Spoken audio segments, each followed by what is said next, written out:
Friends मैं वापस आ चुका हूं यहाँ पे, और हमारे कंपाउंड इंटरेस्ट के कुल 4-5 क्वेश्चंस बच रहे हैं, 4 ही क्वेश्चंस बच रहे हैं। तो मैंने सोचा उसके एक वीडियो बना लेते हैं, मिनी वीडियो, और उसके बाद सिंपल इंटरेस्ट नेक्स्ट वीडियो से शुरुआत करते हैं। तो अगला क्वेश्चन कर लेते हैं। A sum of money at compound interest amount to thrice to itself in 3 years।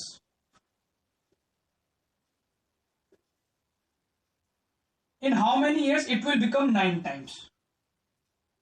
तो अमाउंट है वो 3 ईयर में 3 टाइम्स हो जाती है, तो वो 6 ईयर्स में कितने टाइम होगी, वो ये पूछ रहा है। 6 साल में।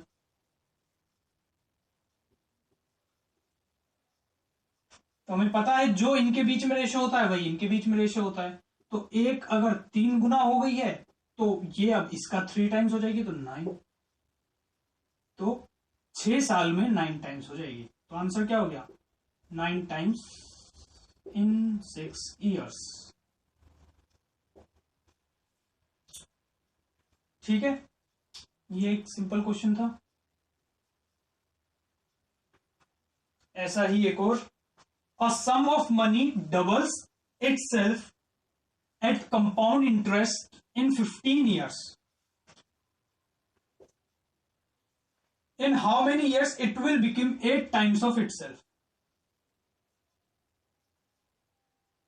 15 साल में वो डबल हो जाती है, तो वो 8 टाइम्स कितने साल में होगी? तो वो ये पूछ रहा है कि 8 टाइम्स बताइए कितने साल में होगी। तो ये दुगनी हो जाती है 15 साल में, फिर 15 साल में कितनी हो जाएगी? इसकी दुगनी, यानी कि 4 गुना हो जाएगी। फिर अगले 15 साल में कितनी हो जाएगी? इसकी दुगनी, यानी कि 8 हो जाएगी। तो 8 टाइम्स हो गई कितने साल में? 45 ईयर्स में।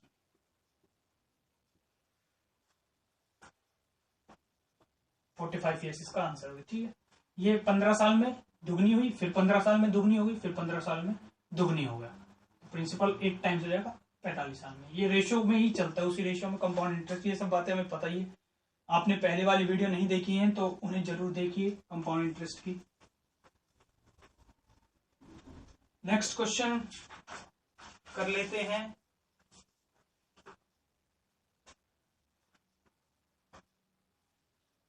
$25 becomes 36 in 2 years at certain rate of compound interest.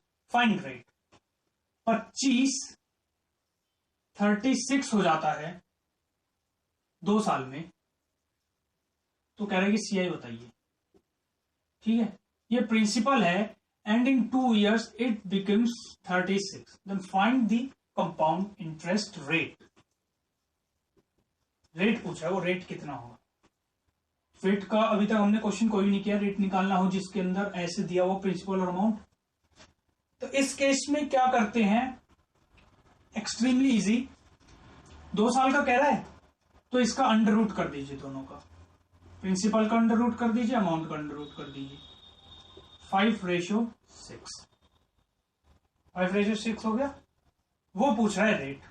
ये प्रिंसिपल है, ये अमाउंट है, तो सीआई कितना आ गया हमारा? सीआई 1 आ गया। रेट कितना? 1 अपॉन प्रिंसिपल, परसेंटेज के लिए 100, 20% आंसर। रेट कितना हो गया? 20%। सिंपल। ऐसे ही क्वेश्चन आएगा पेपर में, वो पूछेंगे।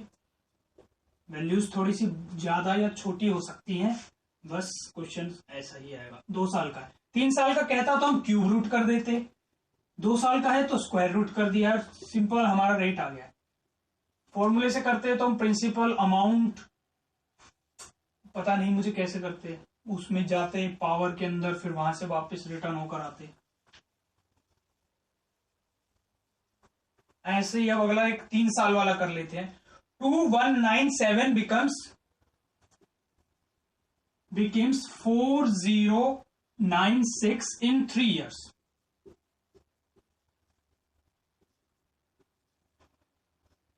At certain rate of compound interest, find rate। Rate बताओ क्या होगा? ये इतना हो गया है 3 साल में, तो रेट बताओ क्या करेंगे? इनका क्यूब रूट कर देंगे।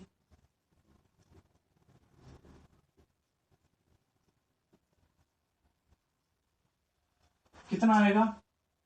अब क्यूब रूट कैसे कर दे, एकदम से देख के याद तो रहेगा ही, रहते नहीं है सबके इतने बड़े बड़े छोटे, कुछ वैल्यूज के तो क्यूब रूट याद रहते 10 तक के, इनका तो क्यूब रूट याद नहीं है। तो इनको क्यूब रूट निकालने का भी मेथड होता है, हम नंबर सिस्टम में वो पढ़ लेंगे, मॉडर्न मेथड एकदम क्विक वाला, एनसीईआरटी की बुक्स में भी होता है वो मेथड। अभी यहाँ पे एक बार ओवरव्यू दे देता हूं। जैसे ये है, क्या करेंगे, क्यूब रूट निकालना है, पीछे से पेयरिंग करेंगे 3-3 की, और बड़ा नंबर होता तो आगे तक पेयरिंग जाती है उसमें। अब देखेंगे कि 7 किसके क्यूब में आता है, तो 7 किसके क्यूब में आता है, 3 के। तो अब, और ये नंबर जो है आगे वाला, ये किसके, ये इसको देखना कि ये तो किसके क्यूब में आता है, 3 के क्यूब में, 3 3 9, 9 3 27, 7 आता है एंड में। और ये आगे वाला नंबर जितना बड़ा है, ये किसके क्यूब से छोटा है, इस नंबर के क्यूब से। जैसे 1 का क्यूब है 1 से बड़ा है, 2 का क्यूब है 8, तो 2 के क्यूब से ये छोटा है, तो 2 के क्यूब से छोटा है, तो यहां पे उससे एक कम लेंगे, यानी कि 1 लेंगे, समझे।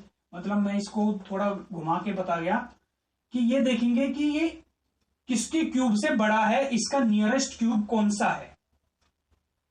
ऊपर नहीं करना, ओवरफ्लो नहीं, नीचे रहना है। यहां अगर 9 आ जाता होता तो हम यहां पे आगे 2 ले लेते, 8 होता तो हम 2 ले लेते, लेकिन अगर 7 तक कोई भी नंबर होगा तो हम 1 लेंगे। क्यों, क्योंकि 2 का क्यूब देगा 8 है, अच्छा ये 8 से तो छोटा है, तो 2 से एक छोटे वाला 1 आएगा, तो यहां आ जाएगा 13, तो ये 13 का क्यूब होता है। हाँ बिल्कुल सही किया मैंने। ऐसे ही इसका निकाल लेंगे, क्या करेंगे, पीछे से पेयरिंग करेंगे। 6 किसके क्यूब में आता है, 6 के क्यूब में आता है, एंड में 6 किसके क्यूब में आता है, 6 के क्यूब में आता है। 1 से 9 तक किसके क्यूब में, एंड में आता है। और ये आगे वाला नंबर किससे छोटा है, ये नंबर किससे छोटा है, सेम 1 के क्यूब से, 2 के क्यूब से छोटा है, तो ये 1 आ गया, तो 13:16 आ गया ये, ठीक है। तो अब बस रेट क्या हो जाएगा, डिफरेंस 3/13 परसेंटेज के लिए 100, इसको करते तो 23 1/13% आंसर हो जाता है। इससे ये फ्रैक्शन तो बनाना आता ही होगा, नहीं आता, आता ही होगा यार। 313 से डिवाइड किया, इसको बोल बोल के भी कर सकते हैं, ऐसे भी कर सकते हैं। 13 2 जा 26, 13 3 जा 39, बचा 1, तो क्या हो गया 23, ये रिमाइंडर 1 बाय ये नंबर 30, ठीक है। ऐसे होता है ये, नहीं तो बोल बोल करेंगे 313 3 जा, ऐसे 13 2 जा 13 3 एंड 1 बच गया 1/13, ऐसे लिखते हैं डायरेक्ट, ठीक है।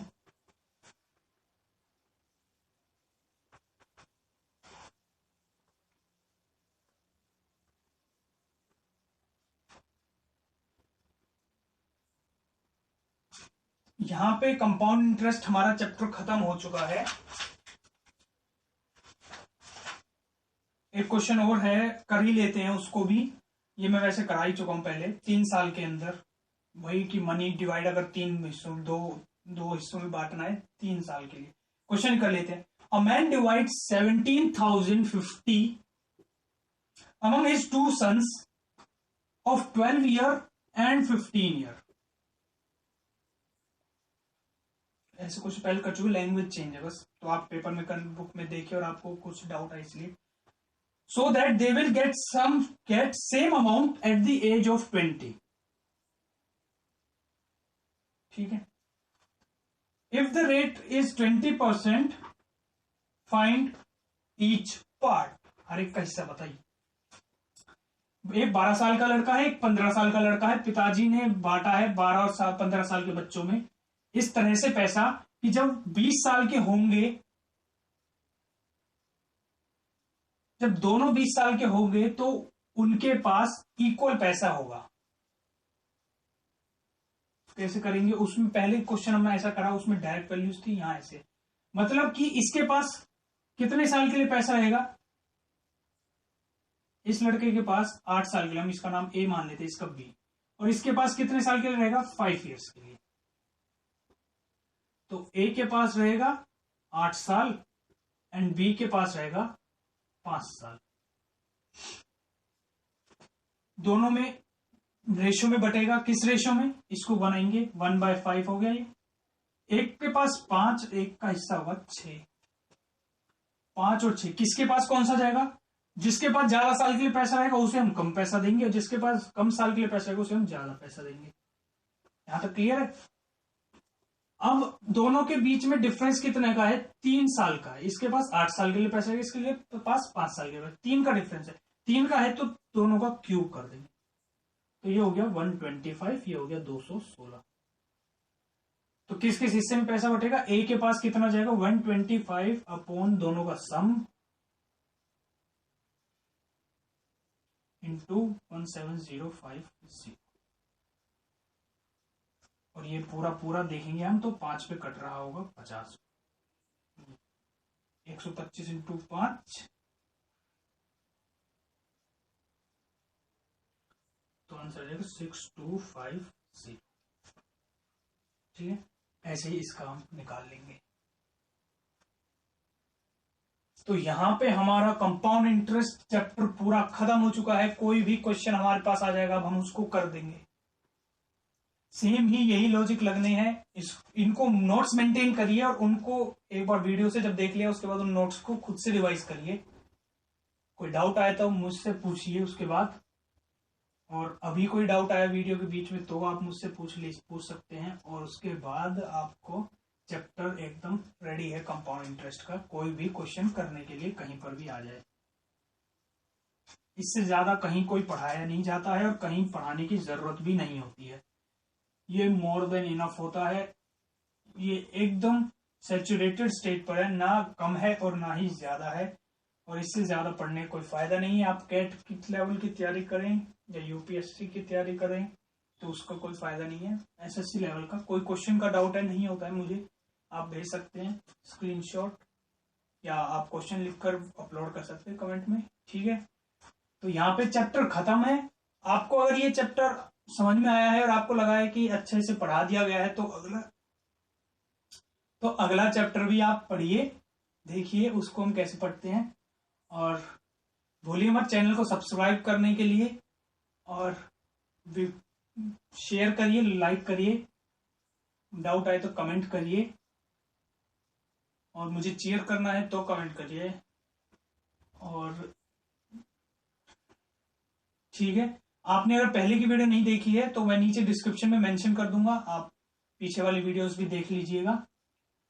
और अभी के लिए धन्यवाद, थैंक यू, गुड नाइट। इस वक्त रात के 12 बज रहे हैं और अब मैं सो जाता हूं। आप लोग पढ़िए। Good night, bye.